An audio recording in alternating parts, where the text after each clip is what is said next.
স্থানীয় সময় মঙ্গলবার সকাল নিউ ইয়র্কে জাতিসংঘ সদর দপ্তরে সাধারণ পরিষদের ৮১তম অধিবেশনের সভাপতি নির্বাচন ঘিরে টান টান উত্তেজনা।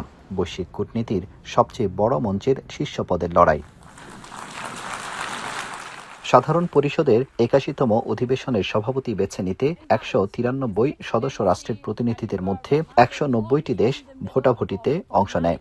সাইপ্রাসের হেভিয়েট প্রার্থীকে হারিয়ে ৮ ভোটের ব্যবধানে বিজয়ের শেষ হাসি ফোটে লাল সবুজের প্রতিনিধি পররাষ্ট্রমন্ত্রী ডক্টর খলিলুর রহমানের মুখে। Having obtained the required majority, His Excellency Khalilur Rahman of Bangladesh has been elected. নির্বাচনের চূড়ান্ত ফলাফলে ১৯০টি বৈধ ব্যালটের মধ্যে বাংলাদেশের প্রার্থী ডক্টর খলিলুর রহমান পান ৯৯ ভোট। অন্যদিকে তার একমাত্র প্রতিদ্বন্দ্বী সাইপ্রাসের অভিজ্ঞ কূটনীতিক আন্দ্রেয়াস এস কাকুরিস পান ৯১ ভোট।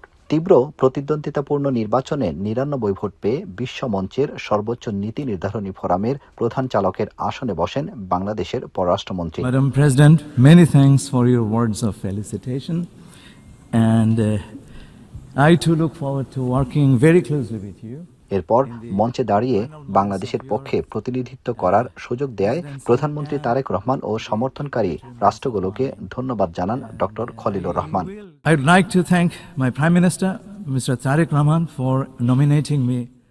পরে সম্ভাবনার বিপরীতে নানা সংকটের কথা তুলে ধরে সেগুলোর নিয়ন্ত্রণে নিজের কর্মপরিকল্পনার কথা তুলে ধরেন বাংলাদেশের পররাষ্ট্রমন্ত্রী। প্রথম দিনই বৈশ্বিক সমস্যা নিরসনে ৬টি পরিকল্পনার কথা তুলে ধরেন তিনি। Working with all of you, I envision addressing these challenges along 6 pillars of action. First, in advancing the organization's work on peace and security, I will draw inspiration from the work of more than 200,000 peacekeepers from Bangladesh who have contributed actively to international peace and security across the globe, from Cyprus to Sudan.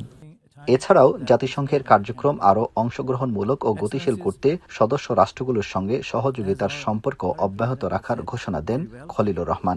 Excellencies, as your president, I will dedicate myself to rebuilding trust, nurturing consensus, and opening space for good faith negotiations that will lead to outcomes for all that are owned by all. I will unfailingly uphold the UN Charter and conduct the work of the presidency in full accordance with the Code of Conduct of the President.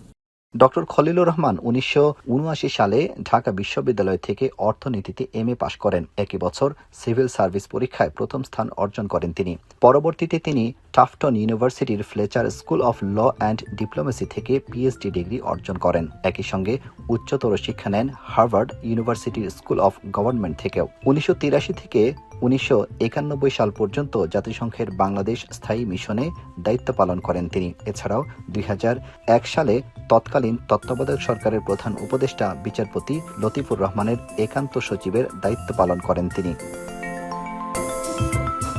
এদিকে ৮১তম অধিবেশনের সভাপতি নির্বাচিত হওয়ায় খলিলুর রহমানকে অভিনন্দন জানিয়েছেন প্রধানমন্ত্রী তারেক রহমান, ভারতের পররাষ্ট্রমন্ত্রী S জয়শঙ্কর ও চীনের বাংলাদেশ দূতাবাস।